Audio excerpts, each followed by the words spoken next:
Au point même de perdre cela, il faut donner aux autres. Il faut sacrifier ça pour les autres. Même quand tu rentres à la maison fatigué, parce que tu es au service des autres, tu sers. C'est ce que l'Africain ne comprend pas quand il va au travail le matin.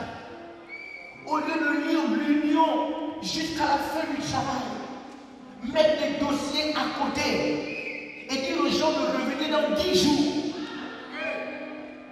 Les gens ne comprennent pas que rentrer à la maison fatigué parce que tu étais au service des autres t'honore. Dieu te bénit. Quand tu es épuisé à cause des autres. Quand tu as sacrifié ta vie pour les autres. Quand tu t'es mis au service des autres toute ta vie. Que l'humilité vous fasse regarder qui? Les autres. Comme étant au-dessus de vous. C'est pourquoi les dons ne se manifestent plus. C'est pourquoi l'onction n'est plus réelle. C'est pourquoi les prières ne sont plus vraiment écoutées. Parce que l'intérêt, ce n'est plus les autres. Nous utilisons les versets de la Bible sans regarder les intentions de ces hommes. Moïse réclamait la puissance, la grâce afin de conduire les autres. David était puissant, riche pendant 40 ans afin de conduire les autres. La sagesse de Salomon lui a été donnée afin de diriger les autres. L'onction de l'apôtre Paul et sa puissance, il dit, priez pour moi afin qu'il me soit donné d'annoncer aux autres l'évangile. Nos appels sont faux. Notre foi est égoïste. Nous gardons nos choses. Notre christianisme est à notre mesure. Nous nous sommes nous-mêmes envoyés au nom de Dieu. Que, lisons le passage, que l'humilité vous fasse regarder qui? Les autres. On y va? Comme étant au-dessus de vous-même. Oui, avançons. Oui. Ayez en vous les sentiments qui étaient... Ayez en vous-même que chacun de vous, au lieu de considérer ses propres intérêts, au lieu de considérer ses propres intérêts, au lieu de considérer ses propres intérêts, considère aussi ceux des autres.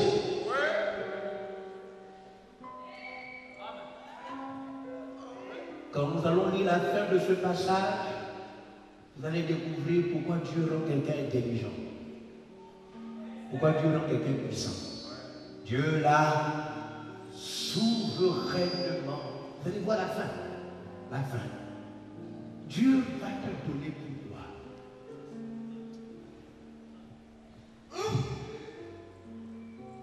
Dieu va protéger ta famille de ce qui arrive au Gabon. Pourquoi? Pourquoi? Les enfants vont être protégés. Pourquoi?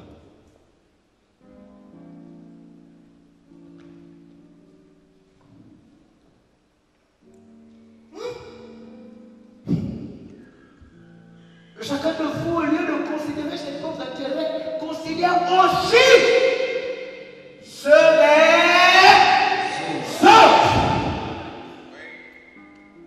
C'est pourquoi nous sommes chrétiens. C'est pourquoi ils sont venus nous amener l'évangile. Amen. Ils n'avaient rien à gagner. Ils n'ont rien gagné. Ceux qui nous ont amené l'évangile n'ont rien gagné. Ils ont plutôt perdu. C'est vrai ou c'est pas vrai? Hein? Non, c'est vrai ou c'est pas vrai? Moi, je suis bénéficiaire des autres dans ma foi. Je connais ce que les autres ont fait dans ma vie. Les autres. Ayez en vous, Envoyez-vous le passage. Ayez en vous les sentiments qui étaient en Jésus-Christ. Voici les sentiments que Jésus avait en lui. Jésus avait en lui des sentiments qu'on appelle les autres. Vous me suivez? C'est pourquoi vous avez vu que, innocent qu'il était, il s'est livré comme un brigand à la croix. Juste qu'il était, la Bible dit qu'il est devenu péché afin que nous soyons justice de Dieu. Jésus a fait quoi aux gens? Il est écrit que Jésus pouvait se défendre en faisant descendre les anges. Il ne s'est pas défendu à cause de qui? Les autres. Ils l'ont déshabillé, frappé comme s'il était coupable. À cause de qui?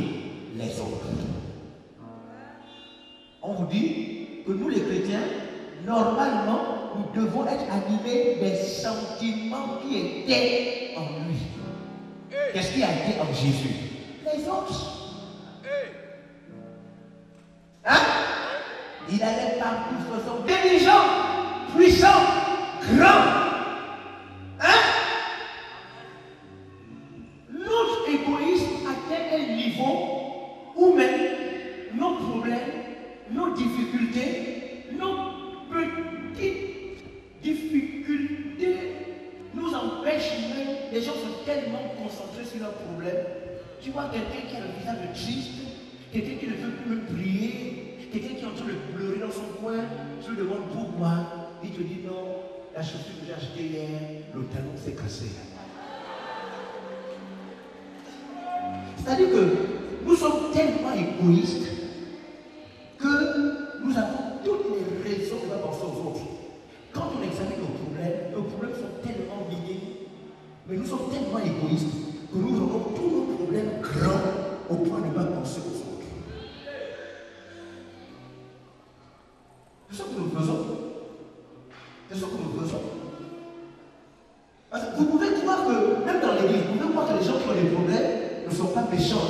Mais en vérité, vous allez voir qu'ils sont toujours dans leurs problèmes à eux. Toujours dans leur truc à eux. Mais quand vous regardez leur vie, ils dorment quelque part. Ils habitent quelque part. Ils mangent normalement. Ils ont l'eau pour se laver. Ils se coiffent. Ils ont des chaussures. Ils ont des congélateurs. Ils ont des ventilateurs. Ils ont des clims. Mais ils ont trop de problèmes pour s'occuper des autres.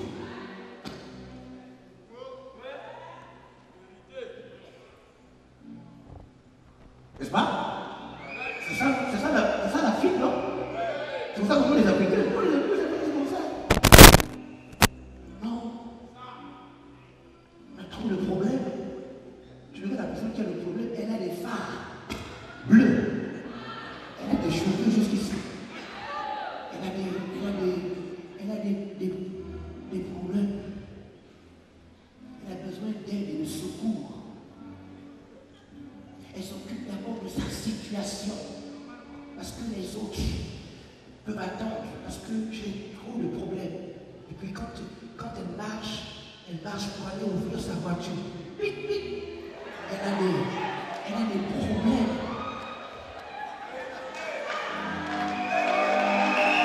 Vous n'avez pas remarqué ça dans les églises?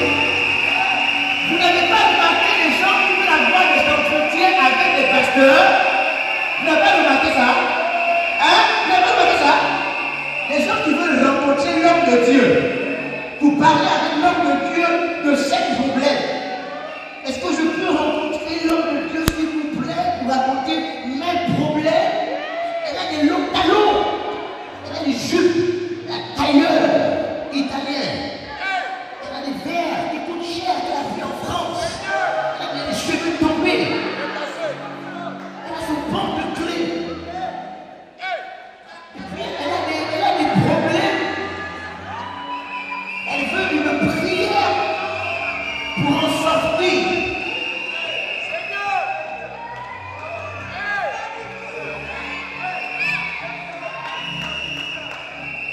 Nous avons toujours le problème pour aider les autres.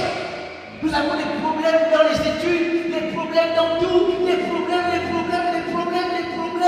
au point où vraiment que les autres attendaient un peu qu'on sorte d'abord de nos problèmes. Le problème, c'est que nos problèmes ne finissent jamais.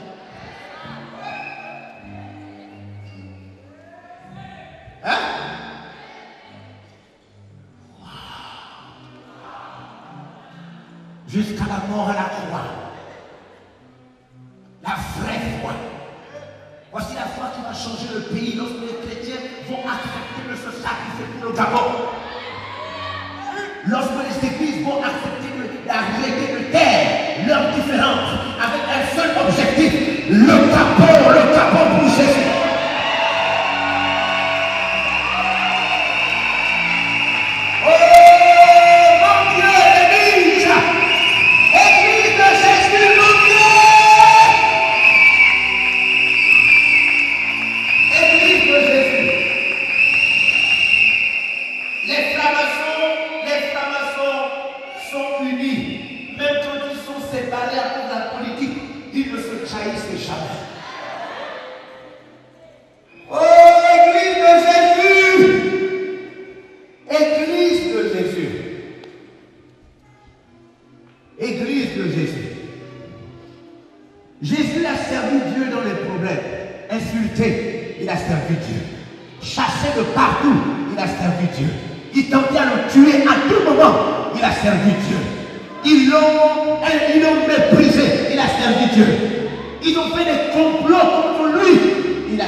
Jérusalem sur la montagne de Golgotha.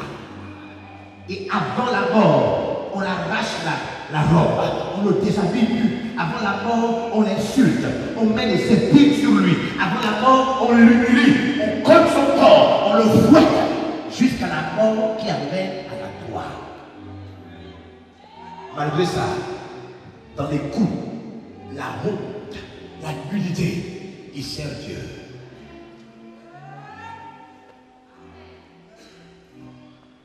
Oh, je ne peux pas venir à l'église parce que mon mari n'est pas rentré hier soir. C'est toi qui dois diriger la prière. Non, j'ai trop de problèmes. Mon mari est rentré en retard hier soir. Je me sens déstabilisé. C'est la raison pour laquelle on ne pense pas aux autres. Nous avons trop. Nous sommes tellement égoïstes d'avoir nos problèmes égoïstes que les autres n'ont plus de place. Nos projets sont égoïstes. Notre foi est égoïste. Nos problèmes sont égoïstes. Nos visions égoïstes. Nos appels égoïstes. Tout. Notre Saint-Esprit égoïste.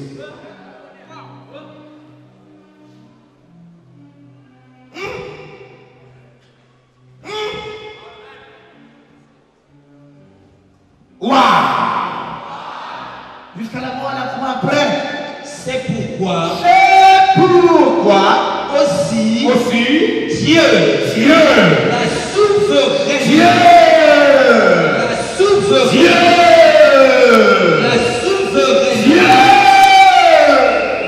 souverainement élevé et lui a donné le nom qui est au-dessus de tout nom, afin qu'au nom de Jésus, tout genou fléchisse dans les cieux, sur la terre et sous la terre, et que toute langue confesse que Jésus-Christ est Seigneur, à la gloire de Dieu, le Père.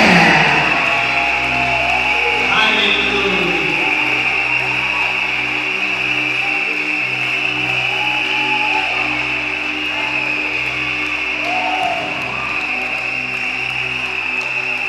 Quand je me suis arrêté dans ce passage, quand j'ai recommencé à lire ce passage, j'ai compris que mon ministère était égoïste. Les autres n'étaient pas le centre. Les autres n'étaient pas ma raison de vivre. J'ai compris pourquoi je ne les visitais pas. J'ai compris pourquoi je n'allais pas dans les villages. J'ai compris pourquoi je n'allais pas rencontrer les vieux qui meurent sans Christ. J'ai compris pourquoi je n'allais pas me sacrifier pour les autres. J'ai compris pourquoi je restais dans mon lieu où il n'y a pas trop de problèmes, seulement mes problèmes. J'ai compris pourquoi je n'allais pas trouver les autres dans leurs problèmes. J'ai compris pourquoi mes prières étaient centrées sur moi. Pourquoi nous dépensons des millions seulement pour nous-mêmes. Nous n'avons pas le temps. J'ai compris pourquoi nous ne sommes pas missionnaires auprès des autres. Pourquoi nous n'allons pas souffrir avec les autres. Jésus a fait de leur donner l'évangile. C'est pourquoi. C'est pourquoi ça veut dire que c'est à cause de ça que Dieu. Et vu la base été élevée parce qu'il est le Fils de Dieu. C'est pourquoi. C'est-à-dire, voici la raison pour laquelle Dieu l'a souverainement élevé. Qui? Quelle raison? Les autres. Parce qu'il s'est rabaissé comme un simple homme pour les autres. Parce qu'il n'a pas regardé son égalité à Dieu, il s'est humilié pour les autres. Parce qu'il a été capable de mourir et même de mourir à la croix pour les autres. C'est pourquoi Dieu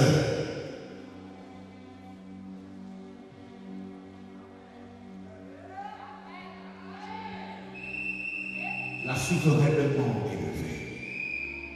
Dieu lui a donné le nom. Le nom. Dès que, vous savez, le secret de nom, c'est la plus haute bénédiction spirituelle. Son nom se répandait de ville en ville et de village en village. Abraham, suis-moi, je rendrai ton nom grand. Le nom, c'est la plus haute bénédiction parmi les hommes. Quand Dieu élève votre nom, c'est qu'il vous prend du noir et il vous fait connaître l'étendue de la terre. Quiconque s'occupe des autres, vit pour les autres, se sacrifie pour les autres. Je rendrai ton nom grand. C'est pourquoi tu connais Nelson Mandela. Il n'a rien fait pour toi, mais ce qu'il a fait pour les autres de son pays, même toi tu le connais. C'est pourquoi à sa mort, même les présidents des États-Unis se sont déplacés. Parce que son nom est grand. Martin Luther King. Les autres. Gandhi. Les autres. Dès que les autres. Dès que tu me sacrifies pour les autres. Je rendrai ton nom grand.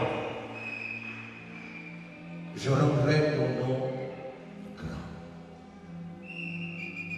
À cause des autres. Qui que tu sois, je rendrai ton nom grand. Si tu t'humilies pour les autres, tu te sacrifies pour les autres, tu es prêt à tout perdre pour que les autres soient sauvés. Et les chaises roulantes soient guéries, aillent à l'école, soient transformées. Si tu te sacrifies pour les autres, je rendrai ton nom grand. Dieu l'a souverainement élevé. Il lui a donné le nom au-dessus de tous les noms. Le nom au-dessus de tous les noms. Afin qu'au nom de Jésus, tous les noms fléchissent. Et tous ceux qui ont un nom confessent que le nom de Jésus est Seigneur.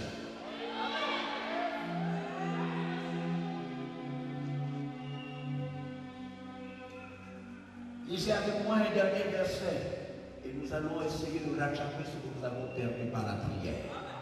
Le temps que nous avons perdu.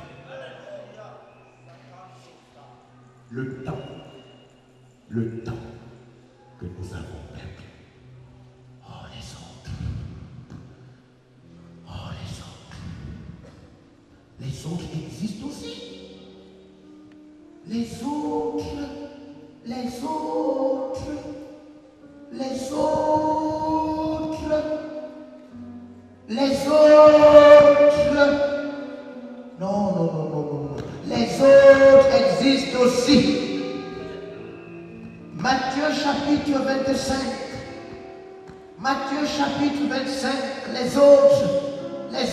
existent.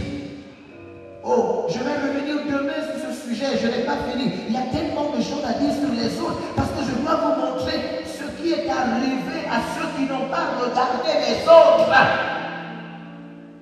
Les autres. Allez-y, appelez quelqu'un, demain, dites-lui, viens entendre quelque chose. Pour qu'il vienne entendre. Il est assis confortablement dans son église. On l'appelle ancien. Il est là, il pense qu'il est l'ancien parce qu'il est le collaborateur du pasteur. Parce qu'il est le collaborateur du pasteur. Tu penses que tu vas aller au ciel parce que tu es le collaborateur du pasteur.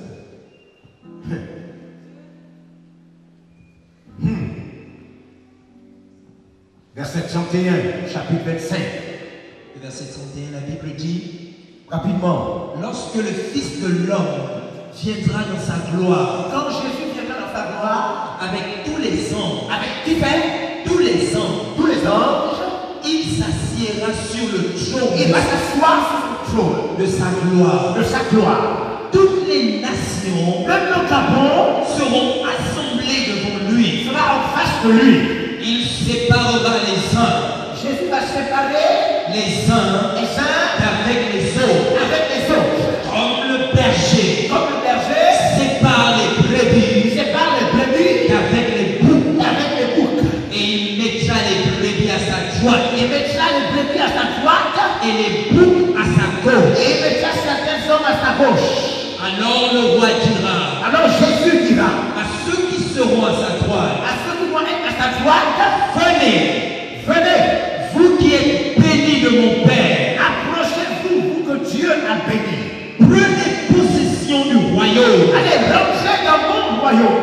Qui vous a été préparé. Parce que je vous ai préparé une place. Dès la fondation du monde. Depuis le commencement de l'existence. Car j'ai eu faim. Parce qu'un jour, je n'ai pas mangé.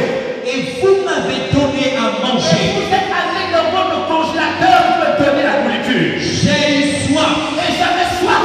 Et vous m'avez donné à boire. Vous m'avez pris de l'eau pour me donner à boire. J'étais étranger. Et j'étais même étranger. Et vous m'avez retenu. Vous avez pris vos enfants. Vous avez pris la chambre. Et prenez la chambre de vos enfants. J'étais nu. Je n'avais pas d'habits. Et vous m'avez vêtu. Et vous êtes allé dans vos armoires. Vous avez pris vos habits pour m'appuyer. J'étais malade. Et j'ai été malade à tel palu. Et vous m'avez visité. Vous êtes allé en pharmacie m'acheter des médicaments. J'étais en prison. Et on m'a emprisonné. Et vous êtes venu vers moi. Et vous êtes venu me visiter comme si vous étiez mes parents. Les justes lui répondirent, Seigneur. Et les justes sont étonnés. Ils sont étonnés. Ils ne reconnaissent pas avoir fait ça à Jésus. Ils disent, Seigneur, quand avons-nous vu avoir faim? Oh, moi je ne t'ai jamais rencontré où tu avais faim. Et t'avons-nous donné à manger? Je ne t'ai jamais donné à manger. Ou avoir soif? Moi je ne t'ai jamais donné à boire. Et t'avons-nous donné à boire? Jamais. Quand avons-nous vu étranger? Moi je ne t'ai jamais accueilli dans ma maison. Et t'avons-nous recueilli? Jamais. Ou nu? Et t'avons-nous vêtu? Mais moi je t'ai habillé quand Seigneur Jésus. Quand avons-nous vu malade? Quand est-ce? Ou en prison? Je ne reconnais pas cette histoire. Et sommes-nous allés vers toi? Ça s'est passé quand Jésus? Et le roi leur répondra. Et Jésus répondra, je vous le dis en vérité. je vous dis la vérité. Toutes les fois, À chaque fois que vous avez fait ces choses, vous avez fait ces choses à l'un de ces plus petits, aux autres, de mes frères, c'est à moi c'est à moi que vous les avez faites. que vous avez fait ces choses-là. Et ils s'en foutaient de ce qui arrivait aux autres. Et dans la Bible, on nous montre des exemples, comment les gens ont vécu et ils se sont dit, oh, je m'en fous de ce qui arrive aux autres. Et on nous montre comment ils ont terminé. On nous montre. C'est pourquoi vous voyez des gens qui arrivent là, ils s'asseyent, ils regardent, il n'y a pas de louange, Il dit, oh, je suis venu pour la louange. Ça ne m'intéresse pas beaucoup, ce qui se fait là. Il dit, oh, je veux plus la, je veux plutôt danser, quoi. Elle dit, tous ceux qu'on dit là, oh, ça n'intéresse pas, ces enfants sont déjà grands. Ces enfants sont tous au Canada, en France. Oh non, mes enfants sont bien. J'ai 3 maisons, 2 en location. Puis, je suis marié. Donc, moi, on ne peut pas tuer mes enfants parce que mes enfants ne se baladent pas la nuit. Donc, on ne fait pas la... Moi, je suis toujours chez moi à partir de 18h. Même là, je suis là comme ça parce que c'est ma soeur qui m'a invité. Mais sinon, à 18h déjà, je fais mon portail. Je suis derrière mon portail. Les trucs que je vois là, qu'on fait ensemble là.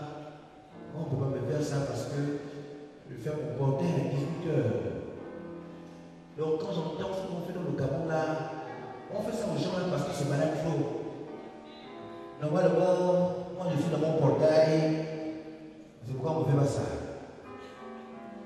Je vais te montrer demain quelqu'un qui avait un plus grand portail que toi. Elle habitait dans un grand portail, c'était une reine. Et quelqu'un est allé lui parler des autres. Et il lui a dit, même si tu es dans le portail, ce qui arrive aux autres là, ne t'imagine pas que tu vas t'échapper.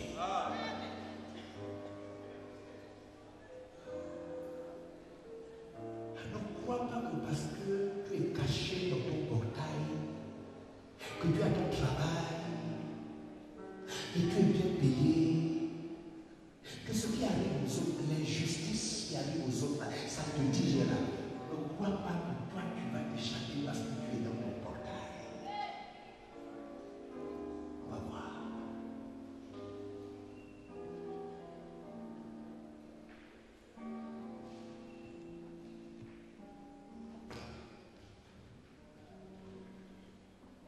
Si tu t'occupes des autres,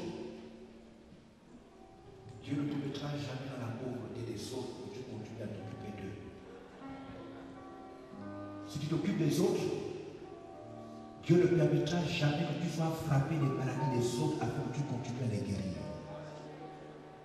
Si tu t'occupes des autres, si tu vis pour les autres, pour t'occuper d'eux, Dieu ne permettra jamais que ta famille soit endeuillée par le crime pour que tu sois toujours capable de soutenir ceux qui sont victimes de crime. Si tu mets les autres au centre de ta foi, Dieu va t'équiper, te remplir, t'enrichir, te fortifier pour que tu sois capable d'être une bénédiction pour les autres. Si tu oublies les autres, Dieu va t'oublier pour que les autres te viennent en aide.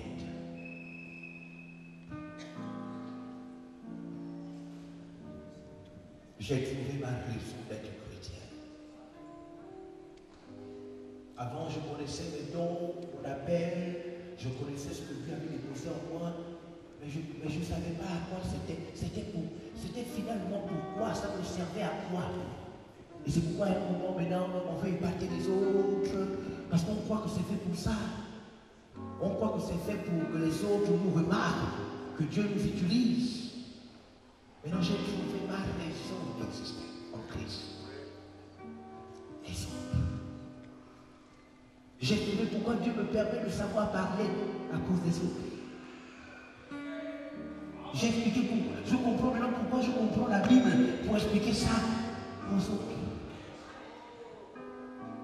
Je comprends pourquoi Dieu m'a donné la stabilité d'une famille, pour que je sois stable afin de stabiliser. Je comprends pourquoi Dieu a envoyé les gens me former, pour que je sois moi aussi capable de former.